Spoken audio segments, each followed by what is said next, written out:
மற்றவர்களை மேம்படுத்தக்கூடிய குணம் இயேசு கிறிஸ்துவிடத்தில் இருந்தது. அவர் காரியங்களை தன்னுடைய சீஷர்களுக்கு எளிதாக்குகிறவராக, அவர்களை பக்தி விருத்தி உண்டாக செய்கிறவராக இருந்தார். தம்முடைய சீஷர்களுக்கு அவர்களுடைய ஊழிய பாதையிலே அவர்கள் எப்படியாய் ஊழியம் செய்ய வேண்டும் என்ற காரியங்களை எளிதாக அவர்களுக்கு புரிய வைப்பது மாத்திரமல்ல, அவர்களை மேம்படுத்துவது, அவர்களை உற்சாகப்படுத்துவது போன்ற காரியங்களிலே இயேசு கிறிஸ்து ஈடுபட்டதை வேதத்தின் ஆதாரத்தின் மூலம் நாம் அறிந்து கொள்ள முடியும். லூக்கா 10வது அதிகாரத்திலே நாம் பார்க்கும் பொழுது, குறிப்பாக 1வது வசனத்திலே, இவைகளுக்கு பின்பு கர்த்தர் வேற 70 பேரை நியமித்து தாம் போகும் சகல பட்டணங்களுக்கும் இடங்களுக்கும் அவர்களை தமக்கு முன்னே 2 பேராக அனுப்பினார் என்று சொல்லி வேதம் குறிப்பிடுகிறது. 17வது வசனத்திலே வாசிக்கும் பொழுது, அந்த 70 பேரும் சந்தோஷத்தோட திரும்பி வந்து, ஆண்டவரே, உம்முடைய நாமத்தினாலே பிசாசுகளும் எங்களுக்கு கீழ்ப்படுகிறது என்றார்கள் என்று வேதம் குறிப்பிடுகிறது. இப்படியாக தன்னுடைய சீஷர்களை ஊழியத்திற்கு அனுப்பியது மாத்திரமல்ல, அவர்களுக்கு வேண்டிய அந்த வல்லமையையும் அதிகாரத்தையும் கூட இயேசு கிறிஸ்து தன்னுடைய சீஷர்களுக்கு கொடுத்து அவர்களை மேம்படுத்தியதை நாம் பார்க்க முடியும். மார்க்கு 4:34 வாசிக்கும் பொழுது, அவர் தம்முடைய சீஷரோட தனித்திருக்கும் போது அவர்களுக்கு எல்லாவற்றையும் விவரித்து சொன்னார் என்று சொல்லி வேதம் குறிப்பிடுகிறது. எல்லாவற்றையும் விவரித்து இயேசு கிறிஸ்து தம்முடைய சீஷர்களுக்கு எளிதாக்கி சொன்னார் என்று சொல்லி நாம் அறிந்து கொள்ள முடியும். தன்னுடைய சீஷர்கள் எளிதாக எல்லாவற்றையும் புரிந்து கொள்ள வேண்டும் என்பதிலே இயேசு கிறிஸ்து கவனமாக இருந்தார். அதற்கு தான் எடுக்க வேண்டிய முயற்சிகளையும் அவர் சீராக சிறப்பாக எடுத்தார் என்று சொல்லி வேதத்திலே நாம் பார்க்க முடியும்.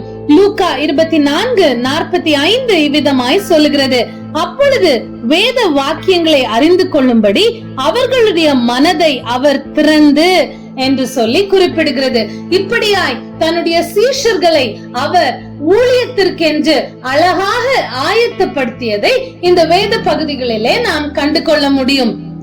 யோவான் 15:15 இயேசு கிறிஸ்து தம்முடைய சீஷர்களை குறித்து இவ்விதமாய் சொல்லுகிறார், இனி நான் உங்களை ஊழியக்காரர் என்று சொல்லுகிறதில்லை, ஊழியக்காரன் தன் எஜமான் செய்கிறதை அறிய மாட்டான், நான் உங்களை சிநேகிதர் என்றேன், ஏனெனில் என் பிதாவினிடத்தில் நான் கேள்விப்பட்ட எல்லாவற்றையும் உங்களுக்கு அறிவித்தேன்.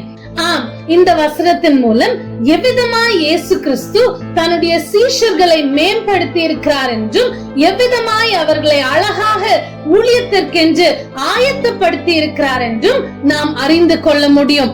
அவர் ஒன்றையும் அவருடைய சீஷர்களிடத்திலிருந்து மறைத்து வைக்கவில்லை, மாறாக எப்பொழுதும் அவர்களை உற்சாகப்படுத்துகிறவராக, அவர்களுக்கு பக்தி விருத்தி உண்டாக, அவர்களுக்கு போதனைகளை கொடுக்கிறவராக, அவர்களுடைய ஊழிய பாதையை அவர்களுக்கு எளிதாக்கும் விதமாக, அவர்களுக்கு தேவையான எல்லா காரியங்களையும் அவர்களுக்கு சொல்லிக் கொடுக்கிறவராகவே இயேசு கிறிஸ்து இருந்தார்.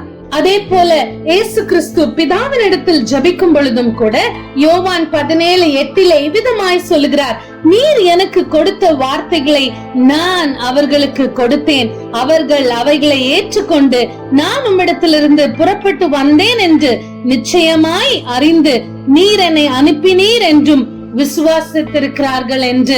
அது மாத்திரமல்ல, நாம் அறிந்திருக்கிறபடி இயேசு கிறிஸ்து பாவங்களை மன்னிக்கிற அதிகாரம் உடையவர். ஆனால் அந்த அதிகாரத்தையும் கூட தன்னுடைய சீஷர்களுக்கு கொஞ்சம் பகிர்ந்தளித்ததை யோவான் 20:23 நாம் வாசிக்க முடியும். எவர்களுடைய பாவங்களை மன்னிக்கிறீர்களோ அவைகள் அவர்களுக்கு மன்னிக்கப்படும், எவர்களுடைய பாவங்களை மன்னியாதிருக்கிறீர்களோ அவைகள் அவர்களுக்கு மன்னிக்கப்படாதிருக்கும் என்றார். ஆம், எப்படிப்பட்ட மேம்படுத்தக்கூடிய ஒரு தகப்பன் இயேசு கிறிஸ்து என்று சொல்லி இந்த பகுதியிலிருந்து நாம் அறிந்து கொள்ள முடியும். அவர் தன்னுடைய சீஷர்களை ஒரு ஊழியக்காரர்களாக, சீஷர்களாக மாத்திரமல்ல, உண்மையாகவே தன்னுடைய சிநேகிதர்களாக, தனக்கு சமமானவர்களாக பாவித்து எப்பொழுதும் அவர்கள் இருக்கும் நிலையிலிருந்து அவர்களை மேம்படுத்துவதிலே, அவர்களுக்கு காரியங்களை எளிதாக்குவதிலே, அவர்களை ஊழியத்திற்கென்று ஆயத்தப்படுத்துவதிலே மிகவும் ஜாக்கிரதை உள்ளவராக இருந்தார். இயேசு கிறிஸ்துவை பின்பற்றுகிற நாமும் கூட அவருடைய உண்மையான சீஷர்களாகிய, அவருடைய விசுவாசிகளாகிய இருக்கிற நாமும் கூட நம்முடைய சுற்று வட்டாரத்திலே, நாம் இருக்கிற இடங்களிலே, நம்மை சுற்றி இருக்கிறவர்கள் அல்லது நம்மை சார்ந்து இருக்கிறவர்கள் நம்மை விட கீழாக இருக்க வேண்டும் என்ற எண்ணத்தோடு இல்லாமல் அவர்களை மேம்படுத்துவதற்கு நாம் செய்ய வேண்டிய காரியங்களை நாம் செய்ய வேண்டும். அவர்களை ஆயத்தப்படுத்துவதற்கு, ஒருவேளை தலைமைத்துவம் என்றால் அந்த தலைமை பொறுப்பை நமக்கு பிறகு எடுப்பதற்கு அவர்களை ஆயத்தப்படுத்த வேண்டும். அது மாத்திரமல்ல, எந்தெந்த காரியங்களிலே அவர்கள் கஷ்டப்படுகிறார்களோ அந்த காரியங்களை அவர்களுக்கு எளிதாக்கும்படி நாம் செய்ய வேண்டிய முயற்சிகளை நாம் செய்ய வேண்டும். அதுதான் இயேசு கிறிஸ்துவிடமிருந்து நாம் கற்றுக்கொள்ள வேண்டிய ஒரு மிக முக்கியமான பாடம். உண்மையாகவே இயேசு கிறிஸ்துவை போல மற்றவர்களை மேம்படுத்துகிறவர்களாக, குறிப்பாக நம்முடைய வட்டாரத்தில் இருக்கிற அல்லது நம்மை சார்ந்திருக்கிறவர்களை நாம் மேம்படுத்த உண்மையாய் முயற்சித்து மேம்படுத்துகிறவர்களாக வாழ்வோம் என்று சொன்னால் அதுதான் அர்த்தமுள்ள லெந்து கால வாழ்க்கை. ஆமென்.